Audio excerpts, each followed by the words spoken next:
오늘의 말씀은 마태복음 18장 21절에서 22절 말씀입니다.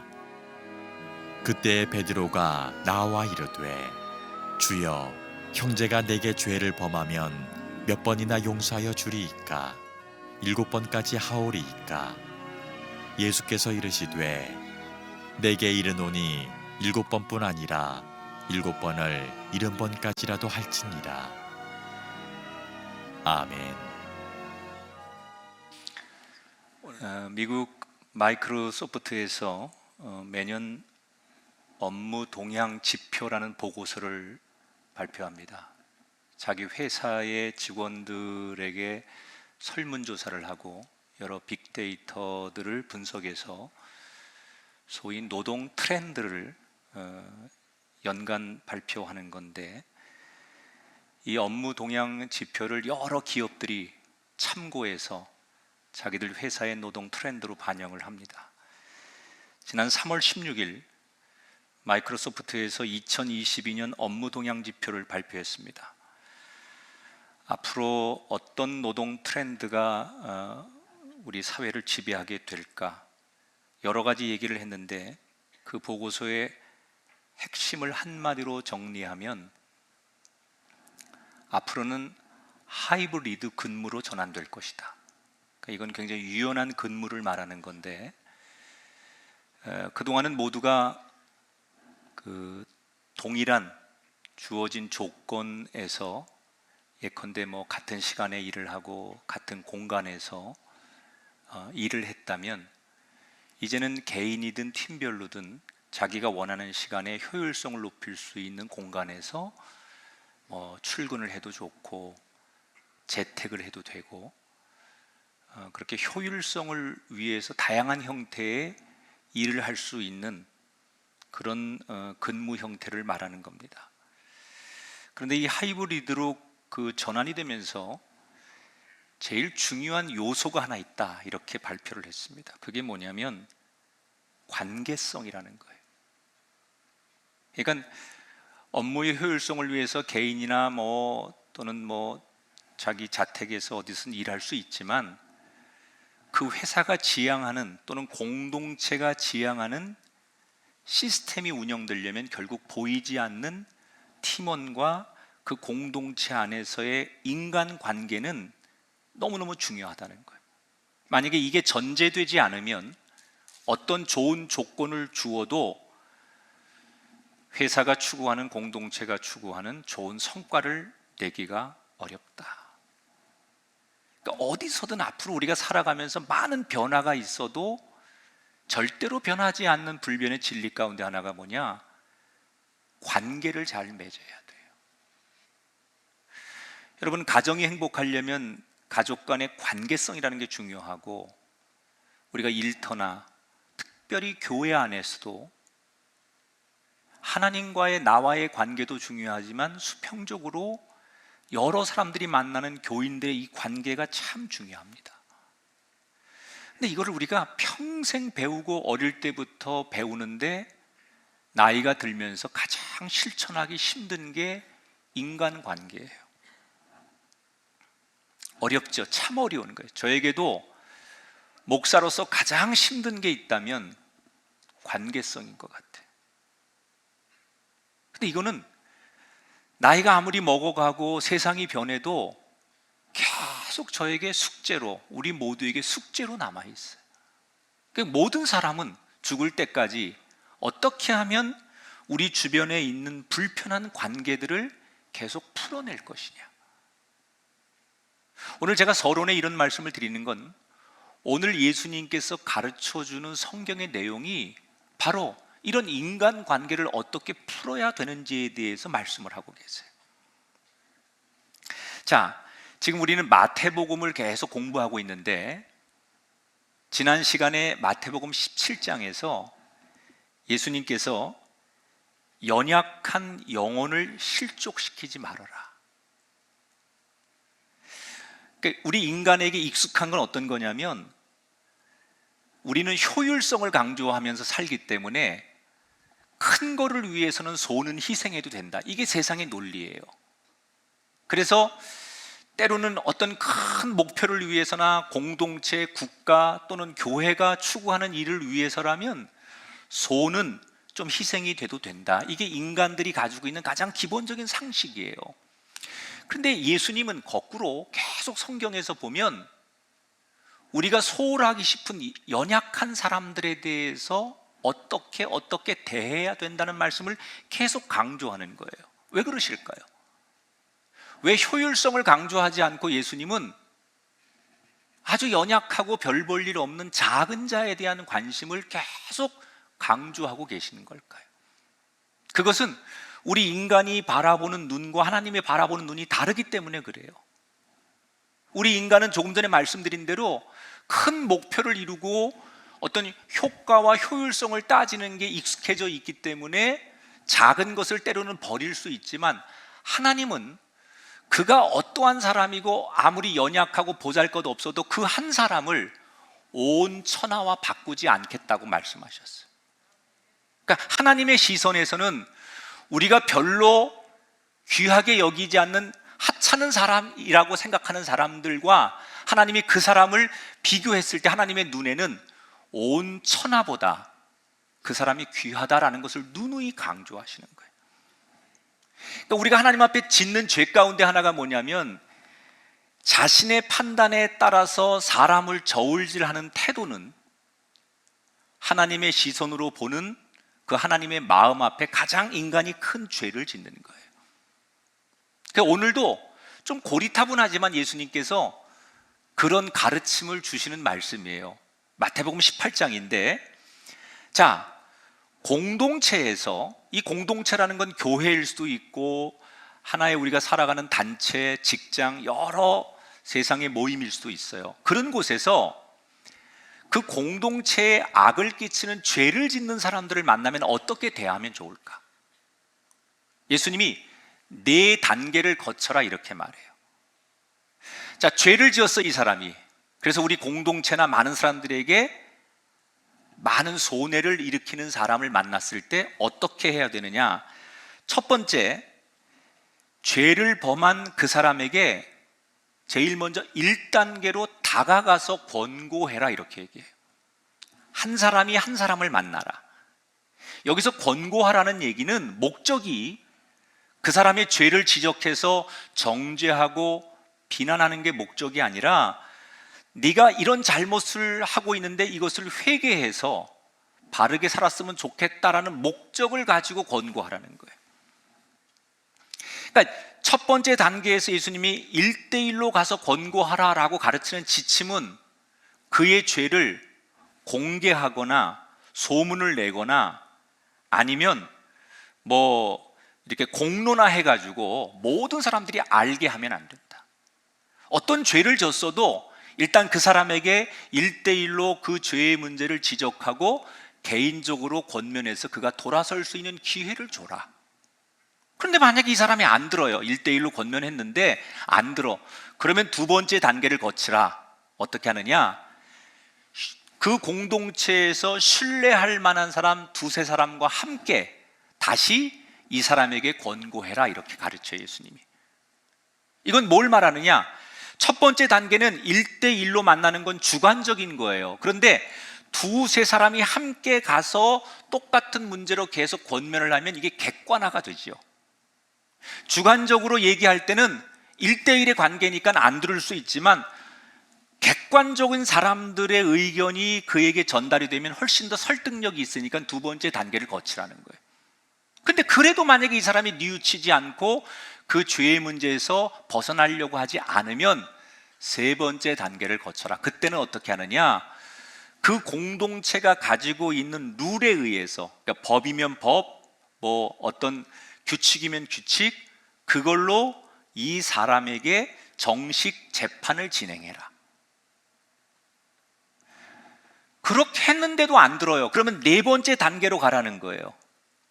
충분히 기회를 줬는데도 이 사람이 돌이키지 않고 회개하지 않고 많은 사람에게 피해를 계속 주면 네 번째 단계에서는 어떻게 하느냐? 이 사람을 그 공동체에서 추출하고 그 사람을 이방인처럼 대해도 된다. 이거 예수님이 이렇게 가르쳐요. 여기 예수님이 어떤 죄를 지은 사람을 대하는 태도를 4단계를 거치라고 가르치는 이 가르침 가운데 저는 2가지 중요한 예수님의 가르침이 있다고 생각하는데, 첫째는 죄에 대해서는 단호하라는 거예요. 왜냐하면 잘못한 죄의 문제를 계속 방치하면 결국 그 사람 말고 그 주변에 있는 영혼들이 다 죽기 때문에 교회든 어떤 공동체든 죄의 문제에 대해서만큼은 단호하게 대처해라. 그런데 더 중요한 게 2번째 나와요. 그게 뭐냐면, 죄에 대해서는 단호하게 대처하되 과정은 신중하게 해야 된다. 그러니까 예수님은 첫 번째 의미보다는 사실은 2번째 의미에 훨씬 더 강조점을 두는 거예요. 우리가 지금 그 민주사회에서 상식이라고 일컬어지는 사법부의 3심제를 예수님은 능가하는 절차를 우리에게 가르치고 계세요.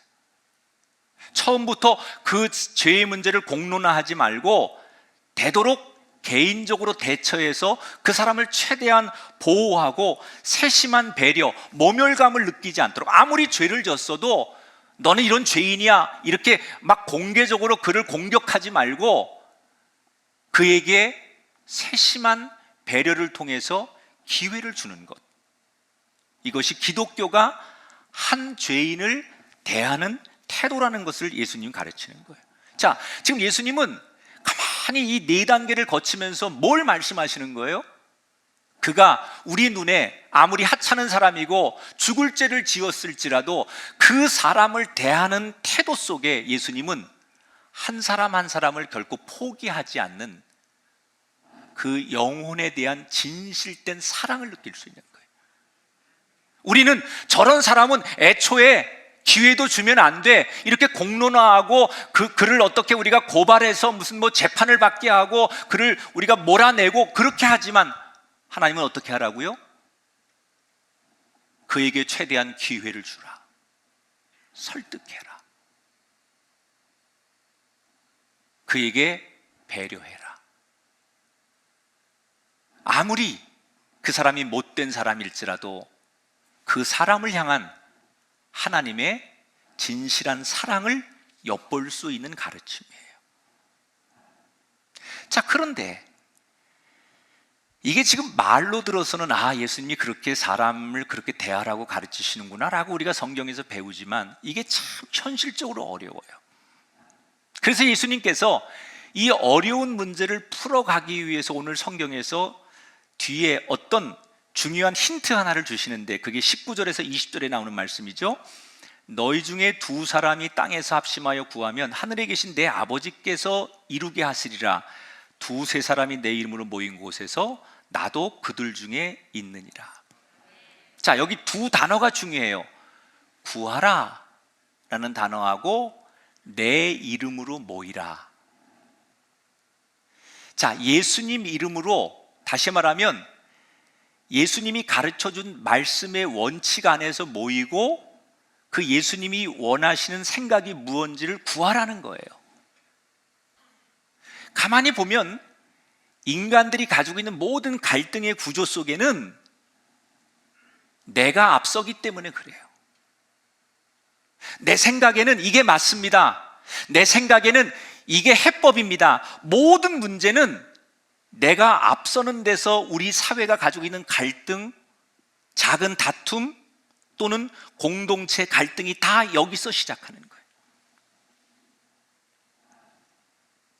엄밀히 말하면 내가 그렇게 생각해도 상대방이 그렇게 주장할 때 조금 내가 양보하고 내 생각을 조금 내려놓으면 갈등하지 않아요. 그런데 옳든 옳지 않든 많은 사람들이 내 생각을 지나치게 강조하고 양보하지 않기 때문에 모든 갈등이 시작되는 거예요.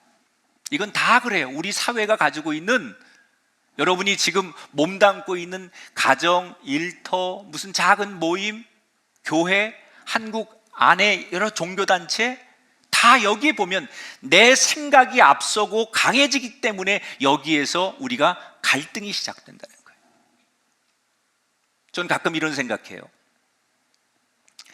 아무리 국민 정서가 들끓고 여론까지 국민 정서에 동조한다고 해서 만약에 판사가 법을 무시하고 자기 마음대로 자기 생각대로 징역 50년을 내리면 어떻게 될까요? 국민들 볼 때 통쾌할진 모르지만 그 사람은 판사의 자격이 없는 거예요. 판사는 철저하게 법의 기초에서 판결을 내려야 맞는 거 아니에요?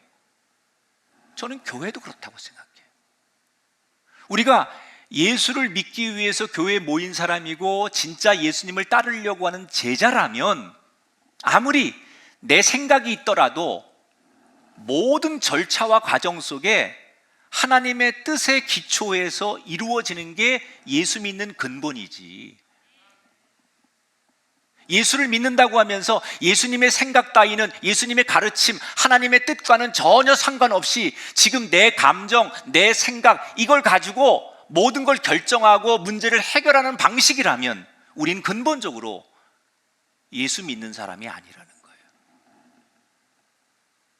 여러분, 혹시 여러분 주변에 생각만 하면 내 마음을 불편하게 하는 동료가 지금 느껴지시고 생각나는 분이 있습니까? 그 동료와의 문제를 어떻게 푸시겠습니까? 지금 예수님이 우리에게 주시는 말씀이에요. 내 감정, 내 방식, 이것을 내려놓고 하나님, 내가 저 사람한테 어떤 말을 하면 좋겠습니까? 하나님, 내가 저 사람에게 어떻게 행동하는 게 좋을까요?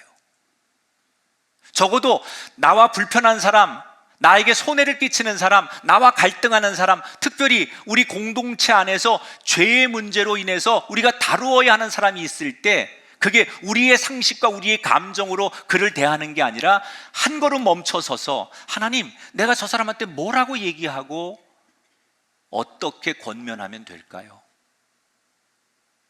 이렇게 잠시 하나님의 뜻을 묻고 구하는 지혜를 가지고 살라는 거예요. 특별히 교회는 지상의 천국 아닙니까? 교회라는 게 물론 죄성을 가진 인간이 모이는 곳이지만 궁극적으로 교회는 하나님 나라에서 이루어질 천국을 이 땅에서 경험하게 하기 위해 하나님이 주신 기관이 교회예요. 그렇다면 교회 안에서 많은 사람들이 모여가지고 갈등하고 다투는 것 말고 별의별 사람들이 다 있지만 그 사람들을 대하는 태도가 끝까지 교회만큼은 하나님은 뭐라고 말씀하실까? 하나님의 뜻은 어디 있을까? 이것을 신중하게 묻고 기다리며 사람을 대할 때 세상과 다른 지상의 천국을 경험하는 아름다운 교회들이 될 줄 믿습니다. 죄는 미워하시지만 사람은 끝까지 사랑하시는 하나님의 마음으로 저와 여러분 모두가 한 사람도 버리지 않는 그 하나님 편에 서서 우리의 모든 불편한 관계를 잘 풀어갈 수 있는 지혜로운 사람들이 되기를 주의 이름으로 축원합니다. 자, 연약한 사람 실족시키지 말아라. 그 다음에 분명히 죄를 지은 사람, 잘못한 사람에 대해서 이렇게 그 사람에 대해서 권면하는 과정을 거쳐라. 이렇게 예수님 가르침을 줘요. 이때 이 가르침을 받고 있는 제자들 가운데 베드로가 예수님께 이렇게 질문해요. 선생님, 형제가 내게 죄를 범하면 몇 번이나 용서해 주면 됩니까? 7번까지 하면 되겠습니까? 라고 물어봐요. 예수님이 오시기 전에 이스라엘 백성들에게 그들에게 모든 가르침의 교본이 되는 건 율법이에요. 율법은 구약의 모세 때부터 하나님이 주신 말씀들이 기록된 책이 율법인데 이 율법은 굉장히 강경합니다. 사람이 죄를 지으면 그 죄값을 치르도록 하는 게 율법의 규정입니다. 그래서 모든 이스라엘 백성들은 율법을 공부하고 율법의 영향을 받으면서 죄를 지은 사람에겐 죄의 대가를 지불하게 하는 게 하나님의 뜻이다, 이렇게 생각하고 사는 거예요. 그런데 지금 예수님이 뭐라고요? 그 율법보다 훨씬 뛰어난 사랑의 법을 가르치시는 거예요. 아니다. 죄의 대가를 지불하도록 만드는 것이 하나님의 뜻이 아니라 최대한 기다리고 인내하고 타일러서 그가 용서받을 수 있도록 하는 것이 하나님의 뜻이다. 예수님이 그렇게 지금 가르치고 죄의 문제를 다룰 때도 최대한 4단계를 거쳐서 이렇게 용서하고 그 사람을 돌이키는데 최선을 다해라 라고 지침을 주잖아요. 그랬더니 베드로가 선생님, 그렇게 그럼 잘못을 인정한 사람, 그런데 잘못을 했다고 말하지만 또다시 똑같은 잘못을 하고 또 와서 용서해달라고 하면 몇 번 정도 용서하면 됩니까? 라고 물어요. 7번 하면 되겠습니까? 왜 베드로가 7번 하면 되겠습니까? 라고 말했을까요? 당시 유대인들은 사람을 용서하는 걸 3번 정도 하면 그 사람의 인성이 가장 너그러운 사람이라고 생각할 때예요. 어떤 사람을 용서해 달라는데 똑같은 죄의 문제를 가지고 3번 정도 알았어 라고 용서해 주면 그 당시에 그 사람은 가장 인격적이고 너그러운 사람이라고 사람들은 생각해요. 그래서 베드로는 이걸 알고 있기 때문에 선생님한테, 예수님한테 칭찬받으려고 3번이 아니라 한 7번쯤 용서하면 됩니까? 라고 말하면 너 대단하구나, 그리고 엄청나게 칭찬을 해줄 줄 알았어요. 물론 성경에서 이 7이라고 하는 숫자는 완전한 숫자를 말하는 거기 때문에 상징성은 있지만 사실 베드로는 그냥 예수님께 칭찬받으려고 3번만 해도 굉장한 사람인 그 시대에 7번 용서하면 됩니까? 라고 칭찬받으려고 얘기를 했는데 예수님이 칭찬이 아니라 더 충격적인 얘기를 하시는 거예요. 18장 22절 예수께서 이르시되 내게 이르노니 7번뿐만이 아니라 7번을 70번까지라도 할지니라 그랬어요. 7번만 해도 굉장히 훌륭하다고 칭찬받을 줄 알았더니 예수님께서 7번 갖고 안 되고 7번을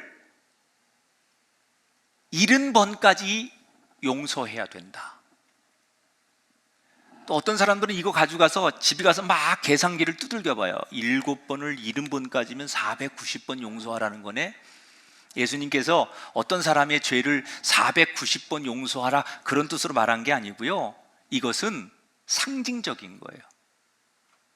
최선을 넘어서 그 사람을 무한정 용서하라는 거예요. 몇 번으로 규정하지 말고, 용서라는 것은 마치 부모가 자식을 용서할 때 1번, 2번, 3번, 너 3번이 이게 경고야, 마지막이야, 그래서 자식의 인연을 끊는 부모가 없듯이 사실 사랑이라는 것은, 용서라는 것은 숫자를 헤아리면 안 된다는 거예요. 무한정 용서하라는 거예요.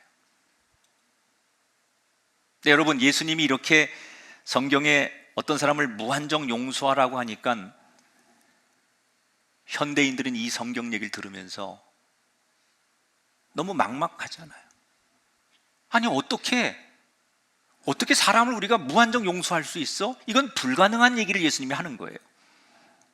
그래서 예수님께서 불가능한 얘기를 한다고 생각하는 제자들에게, 우리들에게 왜 무한정 용서를 해야 되는지에 대한 비유 하나를 들려주시는 거예요. 그 다음에 성경에 보면 그게 뭐냐, 그 유명한 1만 달란트 탕감받은 종의 비유가 여기서 나오는 거예요. 자, 어느 큰 나라에 한 신하가 있었어요. 그런데 이 신하가 왕에게 뭘 잘못하고 끌려왔는데 뭘 잘못했나 봤더니 1만 달란트의 빚을 졌다는 거예요. 자, 1만 달란트라는 건 어떤 거냐면, 한 달란트, 성경에 우리가 뭐 한 달란트, 2달란트, 5달란트 하나님 우리에게 주신다고 그러잖아요. 그런데 고대 사회에서 가장 큰 화폐 단위가 달란트예요. 이 달란트는 가장 큰 화폐 단위예요. 그리고 고대 사람들은 1만이라고 하면 당시에 가장 큰 이게 숫자의 단위예요. 근데 이거를 환산하면 한 달란트는 보통 사람들이 20년치 일당입니다.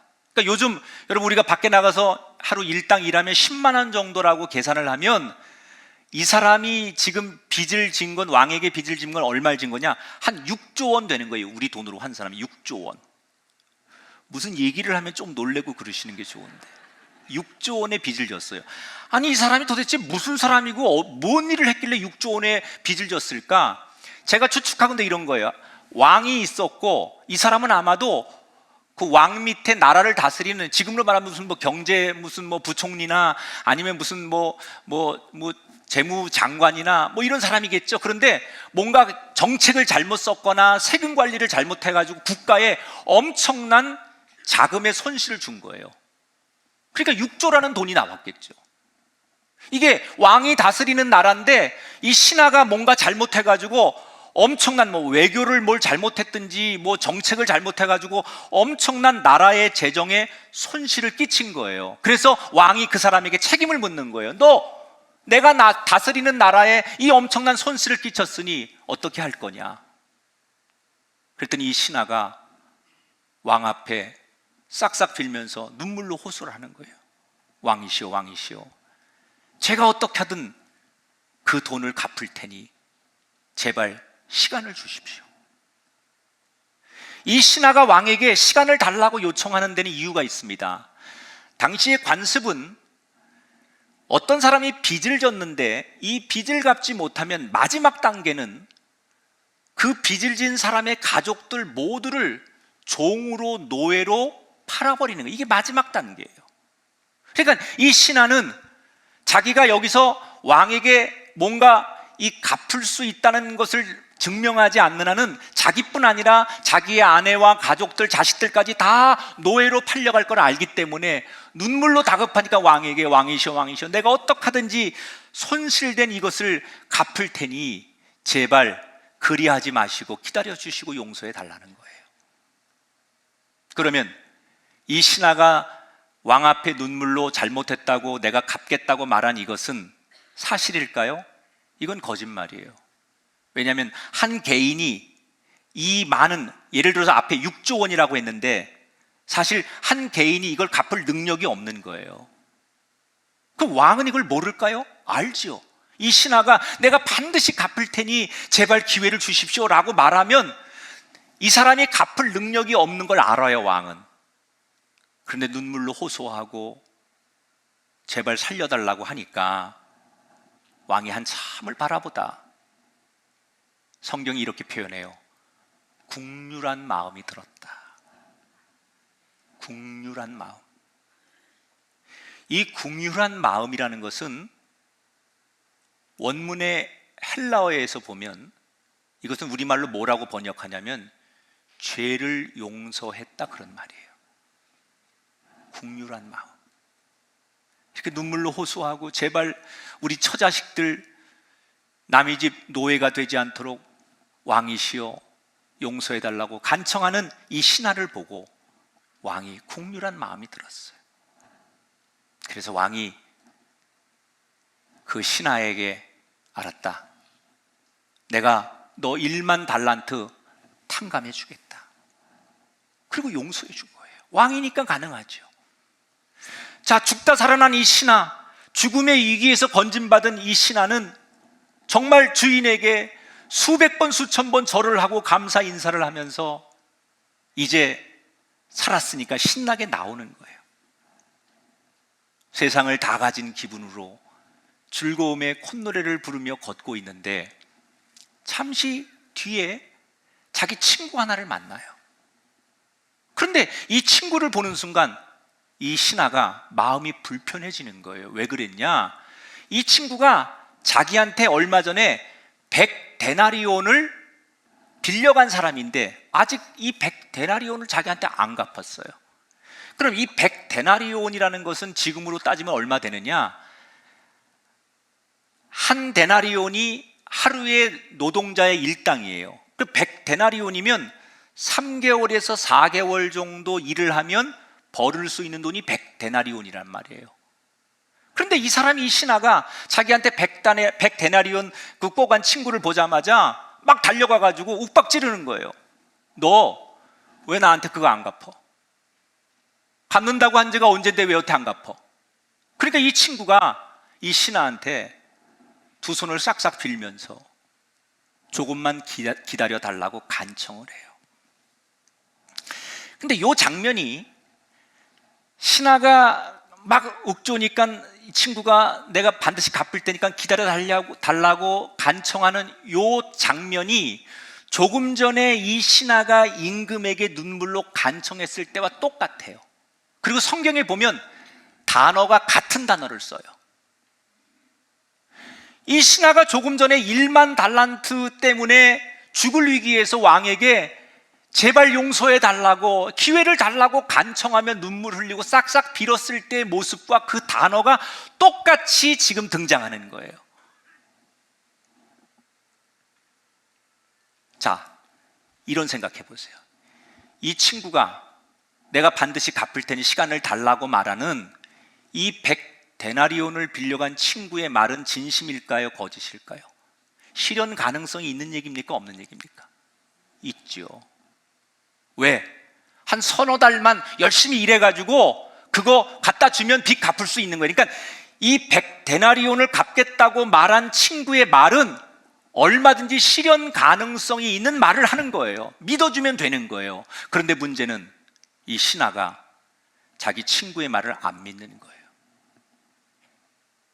그리고는 그를 그냥 감옥에 갔다가 가두어 버립니다.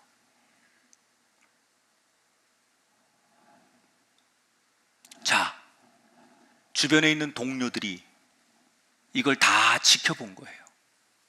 왕에게는 1만 달란트의 용서를 받은 이 신하가 자기 친구에게 이렇게 냉정하게 하고 못된 짓을 하는 것을 다 안 동료들이 저 인간도 아니네 이러고 원성이 자자한 거예요. 지금 예수님이 이 이야기를 제자들에게 비유로 말씀해 주시는 거잖아요. 그러니까 제자들이 이 이야기를 들으면서 너무 재미있으니까 침을 꼴깍꼴깍 삼키면서 이 얘기를 듣다가 뭐라고 그랬겠어요? 성경에는 안 나오지만 아마 그랬을 거예요. 제자들이, 선생님, 그놈 정말 나쁜 놈이네요. 아니, 세상에 그렇게 못된 놈이 있어요. 지는 그렇게 용서를 많이 받아놓고 어떻게 자기 친구한테는 그 작은 것 하나 배려하지 못하고 그렇게 인색하게 어떻게 그런 나쁜 놈이 다 있죠? 막 그러면서 제자들이 흥분을 하는 거예요. 예수님께서 마지막 마무리 얘기를 해주세요. 이 이야기를 왕이 다시 알게 됐어요. 그래서 그 신하를 다시 부르는 거예요. 그래서 오늘 성경에 보니까 32절 33절에 왕이 이렇게 말해요. 악한 종아,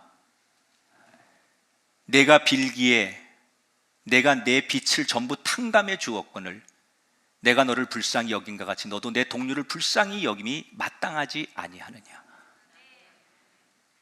그러면서 너는 사랑받을 자격이 없구나. 임금이 베풀어진 자비를 헛되게 만든 사람이에요. 그래서 임금이 자기가 탕감한 것을 취소하고 이 악한 종을 감옥에 가두어서 평생 감옥 생활 심판받도록 했다라는 얘기로 예수님이 마무리를 하세요. 자, 예수님이 제자들에게 지금 이 비유를 들려주는 의도가 뭘까요? 결론은 우리 사람은, 인간은 아무리 용서할 수 없는 사람을 만나더라도 반드시 용서해야 된다는 거예요. 왜? 우리 모두가, 저와 여러분이 하나님께 감히 환산할 수 없을 정도로 용서받은 사람들 아닙니까? 인간이 가지고 있는 죄성, 인간의 본능 속에, 인간의 추악함 속에 그냥 우리의 모습 그대로를 사랑하신 게 아니라 우리를 긍휼히 여기셨기 때문에 인간을 사랑하신 하나님, 인간의 죄값을 대신해서 우리의 죄를 용서하기 위해서 누군가 그 죄값을 지불하게 해야 되기 때문에 독생자를 이 땅에서 죽게 하셨던 그 용서, 우리는 1만 달란트가 아니라 우리의 모든 숫자를 다 동원해서 찬송가의 가사에 나오는 것처럼 하늘을 두루마리 삼고 바다를 먹물 삼아도 하나님이 우리에게 베푸신 사랑을 다 기록할 수 없을 만큼 우리는 엄청난 용서를 받은 사람들이에요. 하나님 앞에 우린 그렇게 탕감받은 사람인데, 그렇게 구원받은 사람인데, 우리가 세상 살면서 그것보다 훨씬 적은 누군가에게 불편한 문제 때문에, 기분 나쁜 것 때문에 그 사람을 용서하지 못하고 그 사람을 품어주지 못한다면, 지금 예수님이 들려주신 1만 달란트의 탕감받은 이 사람이 100데나리온의 빚을 진 동료를 감옥에 넣은 이 사람보다 우리가 더 악하다는 거예요. 자, 그러면 오늘 예수님이 가르치는 이 말씀 가운데 우리가 살면서 누군가를 용서하려면 뭐가 전제되어야 될까요? 의식적으로 용서해야지, 내가 예수 믿는 사람이니까 용서해야지, 그래서 되는 게 아니고요. 우리가 그게 아내가 됐든 남편이 됐든 뭐 옆에 동료가 됐든 나를 불편하게 하고 나를 힘들게 했던 누군가를 내가 용서하려면 전제되어야 되는 게 있어요. 그게 뭐냐? 내가 하나님께 용서받은 사람이라는 것을 기억해야 돼요. 나는 이런 은혜를 입은 사람인데, 나는 이런 은총을 입은 사람인데,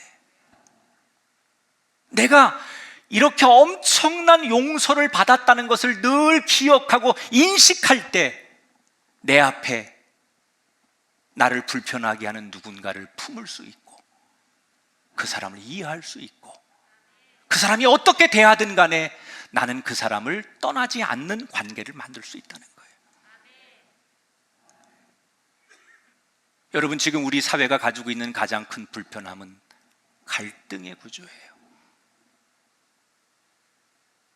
세대와 세대가 갈등하고 이념들이 부딪히고 나라와 나라가 갈등하고 도대체 다 자기의 생각과 자기 이익을 따라 갈등하는 이 세상에 오늘 예수님이 던져주는 화평을 이루라, 평화를 이루라,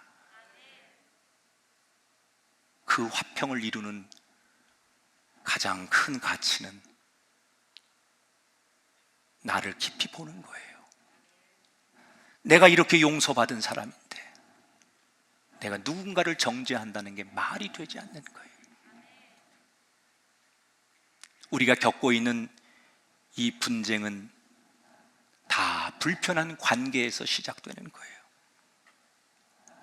아무리 노력해도 이 불편한 관계가 평생 죽을 때까지 해결되지 않는 우리들의 모습을 직시하면서 오늘 예수님은 다시 한번 마태복음 18장을 통해서